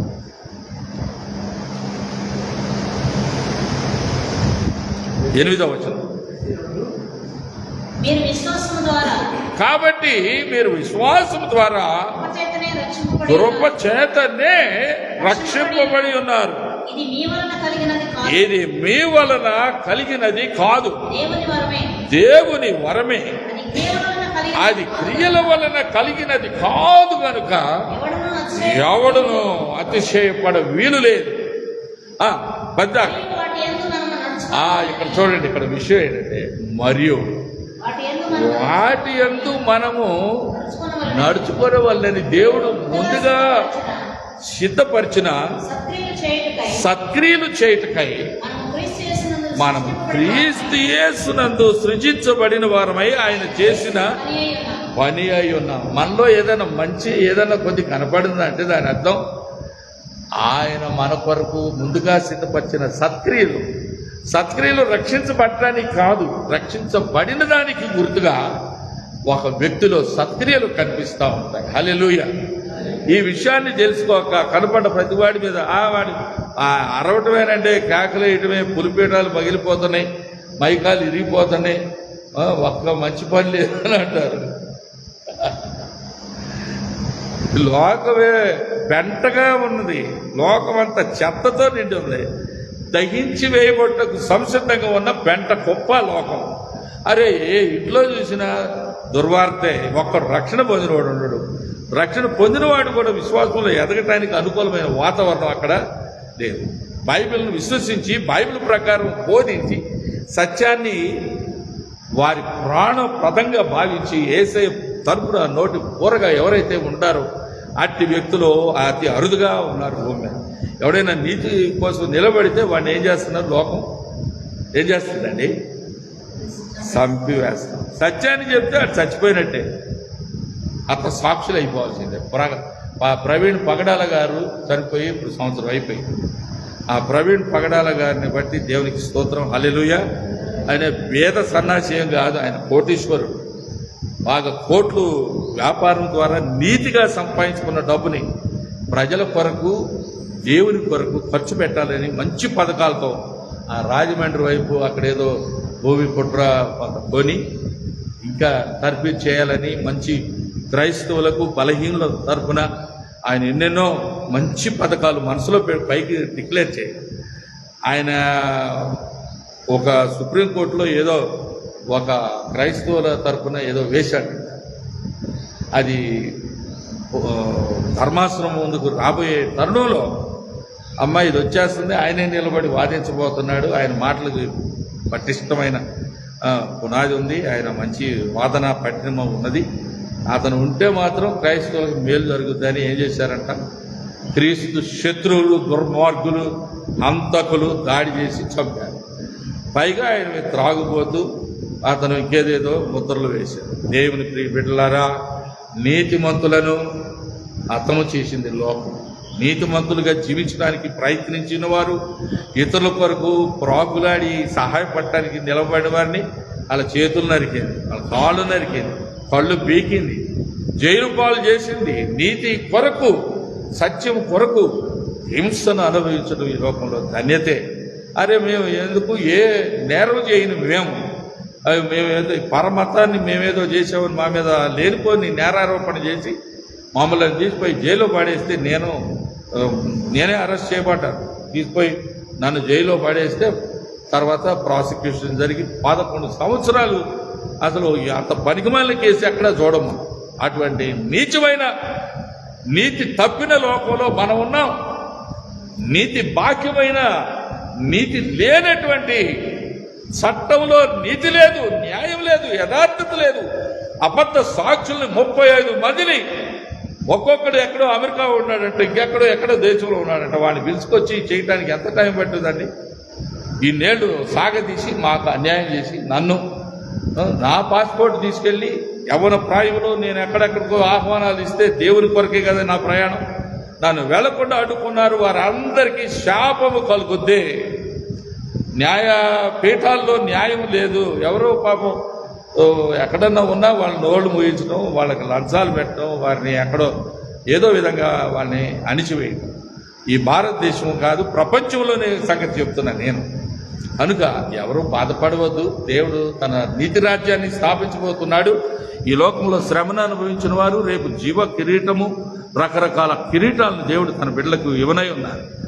గర్విష్ఠులై తమ సొంత క్రియలను బట్టి అతిశయించే వాళ్ళని నడువులు వెనకబడతాడు దేవుడు 100%. నేను అంతటి వాడిని, ఇంతటి వాడిని, నా చదువు ఎంత, లేకపోతే నా ఆస్తి ఎంత, నేను ఇంత పోటుగాడిని, ఏదో నేను పార్టీ పెడతా. మనకి ఇవన్నీ అవసరమా? పార్టీలు ఎందుకండి? పెట్టే ఓకే, నీ ప్రయత్నం నువ్వు చేసుకో బాబు, కానీ దేవుని ప్రజలకు కావాల్సింది పార్టీలు కాదు. ప్రభు పక్షాన నీవు ఉన్నావా? ప్రభు మోషే నాయకత్వంలో తన ప్రజలను ఎలా నడిపించాడు? నీ నాయకత్వంలో, నీ ఆధ్వర్యంలో వచ్చిన కొద్దిమంది అయినా విశ్వాసులు, కొద్దిమంది అయినా సరే వారిని నమ్మకంగా వారి కొరకు నేను హైదరాబాద్ నుంచి ప్రతి శనివారం ఇక్కడికి వచ్చి చేరుకొని కొద్దిమంది మన విశ్వాసులు ఉంటే ప్రేమతో వారిని నేను ఆత్మీయంగా నడిపించడానికి నేను చేసిన ప్రయాస, కృషి, దేవుడు నాకు ఇచ్చిన విస్తారమైన అవకాశాలను బట్టి ద్రవ్యం కొంతమందిని పురుకొల్పాను. మీరు చేయండి, దేవుని కొరకు వెచ్చించండి డబ్బు అని పెట్టినప్పుడు లక్షలాది రూపాయలు, ఇంకా చెప్పాలంటే కోట్లాది రూపాయలు, ఒక్కసారి అయితే కోట్లు కాదు, కానీ అప్పుడు 10 లక్షలు, అప్పుడు 5 లక్షలు పెట్టి ఎన్నో కోట్లు. ఎంతోమందికి, వేలాది మందికి ఆహారం పెట్టాం, ఎంతోమందికి సువార్తను ప్రకటించాం, ఎంతోమందికి తర్ఫీదు ఇచ్చాను. నేను నా భార్య పుష్పకుమారి వెళ్ళి ఎక్కడ మార్కాపురం, ఎక్కడ హైదరాబాద్ వెళ్ళి లాడ్జిలో ఉండి, లాడ్జిలో మేము ఉంటూ అక్కడ వచ్చిన వారందరినీ అక్కడే సెంటర్లో 65 మందికి మేము ట్రైనింగ్ ఇచ్చాం. కింద రెస్టారెంట్ ఉంది, భోజనం పెట్టి ఇచ్చాం. కట్కేశ్వర్లో, రంగారెడ్డి జిల్లా కట్కేశ్వర్లో రైల్వే స్టేషన్ ప్రక్కన ఉంది. 70 మందికి నేను హనుమకొండ ట్రై సిటీ అంటారు కదా, హనుమకొండ, వరంగల్, కాజీపేట 3 ప్రాంతాల నుండి వచ్చినటువంటి ఎంతోమందికి బైబిల్ ట్రైనింగ్ ఇచ్చాను. వాళ్ళందరికీ ఆర్థికంగా సహాయం చేశాను. నేను ఇల్లు లేదు, ఈ మందిరం ఇప్పుడు మనకి మందిరం కాదు, ఇది వాస్తవానికి ఇది నా ఇల్లు. దీన్నే మందిరంగా ఈ దేవునికి కేటాయించి నేను ఇక్కడ ఈ ఆరాధన కార్యక్రమాలు చేస్తున్నాను. దేవుని ఆరాధించే స్థలం మనం ఎక్కడ సంపాదించుకోలే, ఇక్కడ ఎక్కడో ఎవరి పంచనో చేరి మనం ఆరాధన చేసుకుంటూ వచ్చాం. ఇప్పుడు ఇది నా ఇల్లు, దేవునికి దీన్ని నేను కేటాయించి, అయ్యా నీవిచ్చిన ఆశ్రయమే ఇది మేము మొత్తం కలిపి నా కొడుకు నేను మీ దాసురాలు ఏంటి మరి మీ ఇద్దరమే ఉంటున్నాం ఈడ, నీ ప్రజలకు ఇది ఉపయోగించడానికి చెప్పాను. దేవుని చిత్తానుసారమైన ప్రతి కార్యక్రమం ఇక్కడ జరుగుతుంది. దేవుని చిత్తం కానివి బయట జరుగుతాయి. అదే ఇక్కడ మంచి వివాహాలు జరిగినాయి, ఎంతోమందికి మేలు జరిగినాయి, ఎంతోమంది పాస్టర్లు వచ్చారు వెళ్ళారు, శిక్షణ కార్యక్రమాలు జరుగుతున్నాయి. మనం FIP IBMI భాగస్వామ్యంతో నిర్వహిస్తున్న పరిచర్యలో మరి 30 మంది పాస్టర్లు వేరే రాష్ట్రం ఒడిశా అటు మిగతా రాష్ట్రాల్లో ఎంతోమందికి మన చిన్ని కానుకలే మీరు ఇచ్చే ప్రతి పైసా కూడా బయటకు వెళ్తుందని చెప్పడానికి నేను గర్వపడుతున్నా. నాకు అన్నము నీళ్లు ఏదైనా టాబ్లెట్ కొనుక్కుంటే దానికి తప్ప ఖర్చులు వేరే ఏమి లేదు. ఇక్కడ కరెంటు బిల్లు కట్టాలి, హైదరాబాద్లో కట్టాలి, అన్ని చోట్ల కరెంటు బిల్లులు కడుతున్నా, వాటర్ బిల్లులు కడుతున్నా, ఉన్నా ఉండకపోయినా ఎన్నెన్నో బిల్స్ ఇంత మూట అయిపోయింది. మళ్ళీ ఇట్లాంటి లేని పరిస్థితుల్లో దేవుని ప్రజలు ఎవరైనా ఏమని అనుకోనండి, నేను దేవునికే జవాబుదారి. నన్ను ఎవడో విమర్శిస్తే విమర్శించండి బాబు, మీ అందరికి వందన. నేను నా నోరు కట్టుకొని నా భార్య నేను వెళ్ళి భయంకరమైన ఎండల్లో హైదరాబాద్కు దూరంలో ఉన్నటువంటి కర్ణాటకలో ఒక్కొక్క ఊరికి వెళ్ళడానికి 35-40 కిలోమీటర్లు ఉంటుంది గ్రామం. అక్కడ ఏదో 10 మంది 15 మంది 20 మంది ఉంటున్నారు. వెళ్ళి ఒక పాస్టర్ని తీసుకుని వెళ్ళి అక్కడ సువార్త చెప్పి బుద్ధి గంటల వరకు దేవుడు సువార్త చెప్పమన్నాడు. అలా మహారాష్ట్రలో కూడా కొన్ని గ్రామాలు ఇప్పుడు అక్కడ నుండి రాండయ్య వచ్చి వాక్యం చెప్పండి. ఒక రోజు పాస్టర్ల సదస్సు పెడితే ఒక 30 మంది గ్యాదర్ అయ్యారు. అందులో మళ్ళీ స్త్రీలు పాస్టర్లు అంట. అమ్మ మీరు సరే పాటలు పాడండి, దేవునికి స్తోత్రం. మనం స్త్రీలు పాస్టర్లుగా ఉండటానికి లేఖనానుసారంగా వారు చేయలేరు. వారు భర్తలకు సహకరించి పూర్తికాలం దేవుని సేవ చేయాలి. అట్టి స్త్రీలను బట్టి దేవునికి స్తోత్రం, హల్లెలూయా. అయితే అక్కడ పురుషులు ఒక 22 మంది వస్తే ఉదయం మొదలుకొని సాయంత్రం వరకు నేను దేవుని యొక్క వాక్యాన్ని, పరిచర్య అంటే ఏమిటి, పరిచర్య విధానం ఏంటి, దాని పిలుపు ఏంటి, దాని గురించి పూర్తిగా చెప్పిన తర్వాత ముగించుకున్నాం. వాళ్ళందరికీ కూడా మళ్ళీ మనమే ఇవ్వాలంట డబ్బులు, ఏది భోజనాలకి తర్వాత ఛార్జీలు అంట. సరే ఉన్నకాడికి అంతా సమర్పించుకొని మేము బస్సు, ఎర్ర బస్సులో బహు భయంకరంగా 7 రోజులు 6 రోజులు అనుకుంటా టోటల్ బిల్లు మేమే కట్టుకున్నాం. మాతో వచ్చిన వాళ్ళకి మేమే టిఫిన్లు పెట్టించడం, అన్ని ఖర్చులు చాలా ఉంటాయి. దేవుని బిడ్డలో ఎవరికైనా టిఫిన్ గురించో, మంచినీళ్ళ బాటిల్ గురించో, లేకపోతే ఏదైనా బ్రేక్ఫాస్ట్ పెట్టించిన దాని గురించో మనం లెక్కేసుకుంటాం. అసలు మన జీవితమే యేసయ్యకి అంకితమైంది, మనకి ఏది ప్రియమైంది కాదు. దేవుని పనికి ఎవరు సహకరిస్తారు వాళ్ళు ధన్యులు, హల్లెలూయా. దేవుని ఆరాధించే బిడ్డలు నిజంగా ధన్యులు. మనం ఈ లోకంలో ఇప్పుడు ఎండలో పడి కారు వేసుకొని ఏసీ ఉండొచ్చు కారులో, కానీ వాళ్ళ దూరం వెళ్ళి ఎక్కడో పోయి సేవ చేసి రావాల్సిన బాధ్యత ఏముందమ్మా? వాళ్ళ పనికిమాలిన వ్యక్తులు, అసలు కష్టపడటం ఎరగని వారు కూడా, వాళ్ళకి అన్ని సౌకర్యాలు కావాలంట. మోటార్ సైకిల్ కావాలా, బళ్ళు కావాలా, పెట్రోల్ కావాలా, డబ్బు కావాలా, దండేగా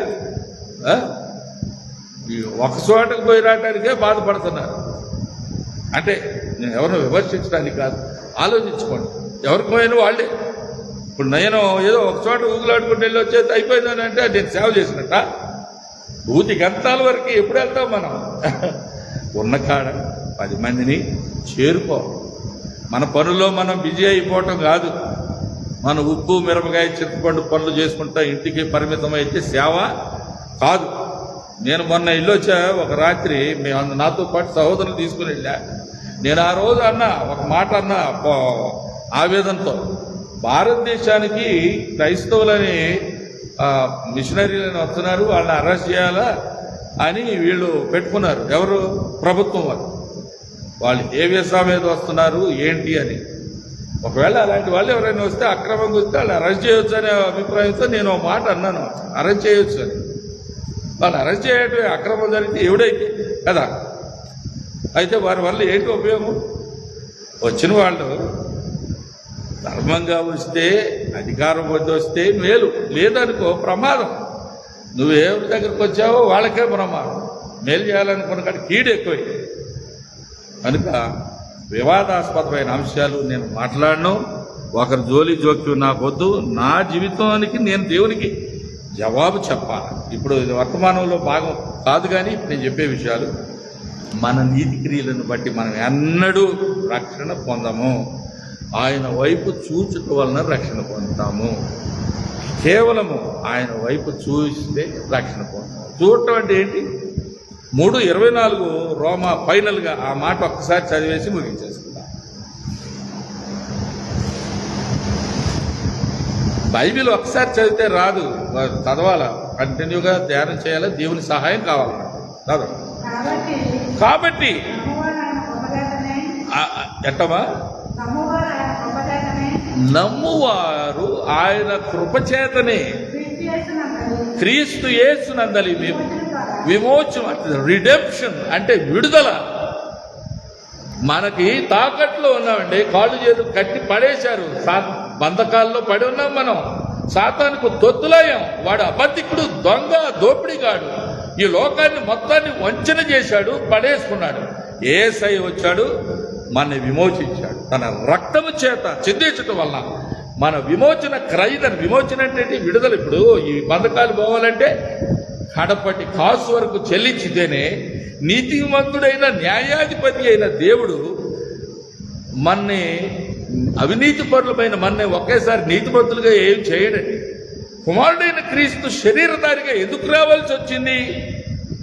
ఆయన ఏ పాపం ఎరగనివాడు, కన్యక కడుపును పుట్టాడు. తండ్రి అయిన దేవుని సంకల్పం చొప్పున ప్రవచనాలను నెరవేర్చబడుచుండగా, చరిత్ర యావత్తు ప్రతిధ్వనిస్తూ ఉండగా, భూమి ఆకాశములు సాక్షాత్తు అవి సాక్ష్యం చెబుతూ ఉండగా, యేసయ్య వచ్చాడు.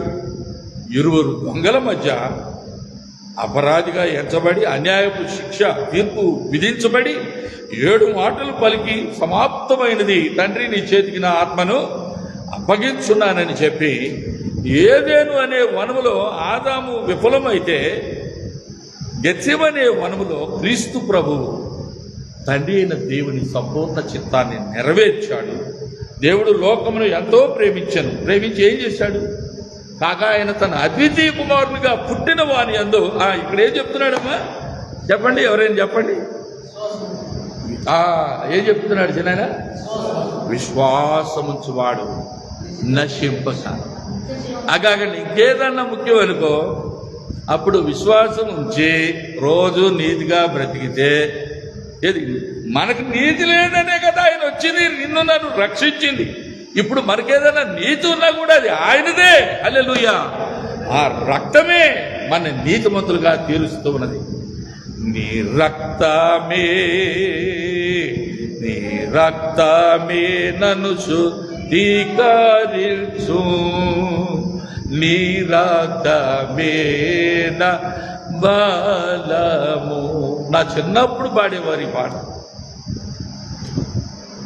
దేవుని ప్రియ ప్రజలారా, దేవుని వెంబడించడం అంటే ఏదో అది అంత ఈజీ అనుకుంటున్నారా అంటారు. ఈజీ కాకపోతే ఏంటి? నీకోసం నా కోసం యేసయ్య నీవు నేను మోయవలసిన సిలువ భారాన్ని ఆయన మోసేశాడు, సులువు చేశాడు. ఇప్పుడు ఆయన పేరున ప్రార్థన చేస్తున్నాం. పరలోకపు తండ్రి సంతోషంగా మన మొర్ర ఆలకిస్తున్నారు. అయ్యా నాకు అది లేదు ఇది లేదని అడుగుతున్నా, చిన్నది మొదలుకొని పెద్ద దాని వరకు. అయ్యా నా కుమార్తె పెళ్లి కావాలి, అయ్యా నా కొడుకు ఉద్యోగం రావాలా, అయ్యా నాకు ఈ రోగం ఉంది, మంచం నుంచి నన్ను లేపాలయ్యా. ఎన్ని అవసరతలు ఉన్నాయి, యేసయ్య అన్ని తీర్చుటకు శక్తిమంతుడు. ఆయన సార్వభౌముడు, ఆయన సజీవుడు. ఆయన నమ్ముకున్న వారికి భూమి ఆకాశంలో ఏది అడ్డు రాదు. యేసయ్య మన కొరకు త్వరలో రాబోతున్నాడు. ఆయన వచ్చినప్పుడు ఆయనను పోలే ఉంటాం. ఎందుకంటే ఆయన మన్నే ఎప్పుడో మార్చేశాడు. మనం ఇవాళ మారాలని అనుకుంటే అవదు. ఆయన మన హృదయాంతరంగంలో చేర్చుకున్న పూట, విశ్వాసం కలిగిన పూట, సువార్తను నమ్మిన పూట, హల్లెలూయా, యేసు రక్షకుడని, పాప విమోచకుడని, ఆయన నమ్ముకోకపోతే నిత్య జీవం లేదని మనం దేవుని దాసులు ఎవరో ఒకరిని దేవుడు పంపించారు. అభిషిక్తులైన దైవజనులు వచ్చి మనకు సత్యాన్ని ఉపదేశించారు. ఆవేదనతో మన కొరకు కన్నీళ్లు కార్చారు, ప్రార్థించారు, మాదిరి చూపించారు. వారి మాదిరిని చూసి విశ్వసించి కరుడు గట్టి మన హృదయాన్ని యేసయ్య సన్నిధిలో మనం ఒప్పుకున్నాం. అయ్యా తప్పైందని ఒప్పుకున్నాం. వెంటనే ప్రభు మనకి శుద్ధ హృదయాన్ని ఇచ్చారు. ఆ హృదయము ఆయన చిందించిన రక్తము వల్లనే సాధ్యం. ఆయన చిందించిన రక్తం మన కొరకే, అది వృధా ఎన్నడూ పోదు. He paid the price and there is no other alternative. ఇంకొక విధంగా నీతిమంతులుగా తీర్చబడే అవకాశమే లేదు. కనుక ప్రియమైన దేవుని బిడ్డ, ఆయన వైపు చూద్దాం. ఆయన చేసిన మేలుకరమైన కార్యాలను బట్టి ఆయన కృతజ్ఞతాస్తుతులు చెల్లిద్దాం. మనము మన కుటుంబం ప్రభువుకు సమర్పించుకుందాం. మనం త్రోవ తప్పితే ఆయనకి తెలుసు. కింద పడిపోయాడు నా బిడ్డ, అయ్యా నా తప్పు అయిందని మనం ఆయనకి మొర్ర పెట్టుకొని, నా కుటుంబంలో నా పిల్లడు ఎట్లా పలానా తప్పు చేశాడు అయ్యా, లేకపోతే నా ఏదో పలానా చోట కాలు జారిపోయింది ఇదే అన్నాం. యేసయ్య కానీ నువ్వు నేను చెప్పాల్సిన అవసరం ఏందో, ఆయన మనం తెరిచిన పుస్తకాలు మన జీవితాలన్నీ. ఈ నోస్ ఎవ్రీథింగ్. కనుక ఎవరు కూడా మన స్వనీతిని ఆధారం చేసుకోకుండా యేసు వైపు చూద్దాం. ఆయనే పరమ వైద్యుడు. మనకున్న లోపాలు శస్త్రచికిత్స చేసి తీసేస్తారండి. వాక్కు సెలవిస్తే చాలు మనం బాగుపడతాం. కనుక ఇప్పుడు నేను అసలు ఉన్న మరణకరమైన బలహీనతలో నేనున్నా కూడా ఈ రోజున మాట్లాడటానికి శక్తి లేని నన్ను ఆయన తన ఆత్మతో బలపరిచినందువల్ల ఈ 4 మాటలు పలకగలుగుతా ఉన్నా. హల్లెలూయా. నా ప్రియమైన సహోదరి సహోదరులారా, రక్త సంబంధులారా, ప్రభు అయిన యేసులో రక్త సంబంధమే నిజమైన రక్త సంబంధం. ఆమేన్. ఆయన చిందించిన రక్తమే మన అందరినీ కలిపి ఉంచుతుంది. ఆ రక్తంలోనే మన పాపాలు పరిహారం అయినాయి. ఆయన యొద్ద మనం నిలబడినప్పుడు ఆయనను పోలే మనం ఉంటాం. ఈ శరీరం మన ఎప్పుడైతే మనం విడిచిపెడతామో, ఆయన ప్రత్యక్షత ఎప్పుడైతే వస్తుందో శరీరం రెప్పపాటులో మార్చివేయబడతాం. In the twinkling of an eye, ఒక్క రెప్పపాటులో మన ఈ శరీరం మార్చివేయబడతాం. అప్పుడు మహిమ శరీరాన్ని ఆయన పోలి ఆయన రాకడ కొరకు ఎదురు చూద్దాం. రక్షించబడని వారి కొరకు పాలన కలిగి ప్రార్థన చేసుకుందాం. మహోన్నతుడా, జీవం కలిగిన తండ్రి, నీ బిడ్డలు నీ సన్నిధిలో ఒక్క దినము గడుపుట 1000 దినముల కంటే శ్రేష్టమని నీవు సెలవిచ్చిన మాట ఎంతైనను సత్యం. మా జీవిత దినములన్నీ వ్యర్థమైన వాటిలో, వివాదాల్లో, నాయన పంచాయతీల్లో, ఇంకా పనికిమాలిన కొట్లాటల్లో, గొడవల్లో, ఇంకా లేకపోతే రాజకీయ వార్తలు వినడంలో, లేకపోతే టీవీలు చూడటంలో, మహా పేరుగాంచిన దైవ జనుల యొక్క ఉపన్యాసాలు వినడంలో ఎక్కువ సమయం గడుపుతూ ఉంటాం. నీ సజీవమైన వాక్యాన్ని మేము చదవడం, నీ భక్తులు బోధించిన ఉపదేశాలు గ్రహించుకోవడం, కుటుంబాలను మీ కొరకు ప్రత్యేకించుకోవడం, భూమి మీద నీ రాకడ కొరకు కనిపెట్టుకొని ఉండటం, మా జీవిత యాత్ర బహు అల్పమైనది, స్వల్పమైనదని, లిప్తకాలమేనని మేము ఎరిగి, అయ్యా మా ఎదుట ఉన్నటువంటి ఎర్ర సముద్రమును దాటించడం సమర్థుడవు, శక్తిమంతుడవు. సముద్రమును పాయలు చేశావు. నీ బిడ్డల తరపున ఆ ఫరోను వాని సైన్యమును, ఐగుప్తు సైన్యమును ఎర్ర సముద్రంలో ముంచివేశావు. మీరు ఎవరినైతే చూచి భయపడినారో, ఎవరి వలన మీరు భయోత్పాతానికి గురయ్యారో అట్టి ఐగుప్తీయులను, మిమ్మల్ని ద్వేషించి రౌద్రంతో వచ్చిన ఆ ఐగుప్తీయుల ముఖమును మీరు మరి ఎన్నటికీ చూడరని నీవు సెలవిచ్చిన మాట ఎంతైనా మాకు నాయన నమ్మదగినది, మాకు ఆదరణ కలిగించేది. అవును మా ప్రభువా, ఎన్నో సైన్యములు మమ్మల్ని వెంబడిస్తూ ఉన్నాయి, మమ్మల్ని నశింపు చేయడానికి చూస్తున్నాయి. కానీ నీ దైవజనుల నేపథ్యంలో, నీ ఆత్మ నడిపింపులో, పరిశుద్ధాత్మ ప్రేరణలో, నీ పరిశుద్ధ లేఖనాల సత్యములు మాకు ఆధారమై ఉంటూ ఉండగా ఏ శక్తి మీ ప్రేమ నుండి మమ్మల్ని ఎన్నటికీ వేరు చేయలేదు. అది కరువైనా, ఖడ్గమైనా, అది మరి ఏదైనా తండ్రి, ప్రపంచ వ్యాప్తంగా ఉన్న అశాంతిని తొలగించండి. మీ ప్రజలకు, నీకు అంకితమైన బిడ్డలు మరలా బూదిగంతాల వరకు ఒక పర్యాయమైన సువార్త ప్రకటించుటకు సహాయం చేయండి ప్రభా. ఆయా స్థానిక సంఘాల్లో ఉజ్జీవాన్ని రగిలింపు చేయండి. నీ కొరకు మరి నాయన బూదిగంతాల వరకు మీ కార్యాలు జరిగించండి. మరి భారతదేశంలో అనేక మంది భక్తులను, విశ్వాసులను, నమ్మకమైన నీ సువార్త ప్రచారకులు లేవనెత్తండి. స్త్రీలను, పురుషులను, కుటుంబాలను, పిల్లలను, పెద్దలను మీరే ప్రతిష్ఠించుకోండి. మీ రక్త ముద్రతో ఆయా సాతాను యొక్క కార్యాలు అన్నిటిలోంచి విడిపించి నీ ఎదుట నిందారహితులుగా మమ్మల్ని నిలవబెట్టుకుందని మహిమయు, ఘనతయు, ప్రభావం నీకు ఆరోపిస్తూ నువ్వు చేసిన మేళకై వందనాలు, స్తుతులు కోట్ల కొలది మీ పాదాలకే సమర్పించి మా అందరి కొరకు అతి శీఘ్రంగా రానయ్యున్న నజరేయుడైన యేసు నామంలో ఈ ప్రార్థనా మనవులు మీకు సమర్పించి అడిగి వేడుకుంటున్నాము తండ్రి. ఆమేన్. మన ప్రభు అయిన యేసు క్రీస్తు కృప, తండ్రి అయిన దేవుని ప్రేమ, పరిశుద్ధాత్మ యొక్క అన్యోన్య సహవాసము, సమాధానం చేరిన మనందరికీ, మన కుటుంబములకు, ప్రియులకు, ఇంకను ప్రభువును వెంబడించక నిర్లక్ష్యం చేస్తున్న వారికి సైతం దేవుని మెండైన కృప తోడుగా ఉండి పశ్చాత్తాపంతో ప్రభువును ఆశ్రయించుటకు దేవుని కృప మెండుగా అనుగ్రహింపబడును గాక. ఆమేన్. ఆమేన్. హల్లెలూయా. అందరికీ వందనాలండి. దేవునికి స్తోత్రం. మీ అందరినీ కూడా ప్రత్యేకంగా నేను ప్రభు నామం పేరట అభినందిస్తూ, యేసయ్య వీరందరినీ కూడా అనేక మేళ్లతో, ఆశీర్వాదాలతో మిమ్మల్ని బలపరచునై ఉన్నారని, దేవుడు నాకు కలిగించిన విశ్వాసాన్ని బట్టి, ఆశను బట్టి, మీ అందరి పక్షమున నేను చేస్తున్నటువంటి ఈ విజ్ఞాపనలను బట్టి నేను నమ్ముతూ మీకు తెలియజేస్తున్నాను. దేవుని యొక్క ఆశీర్వాదాలు మనపై నిలిచి ఉండునుగా. ఆమేన్. చాలా బాగా.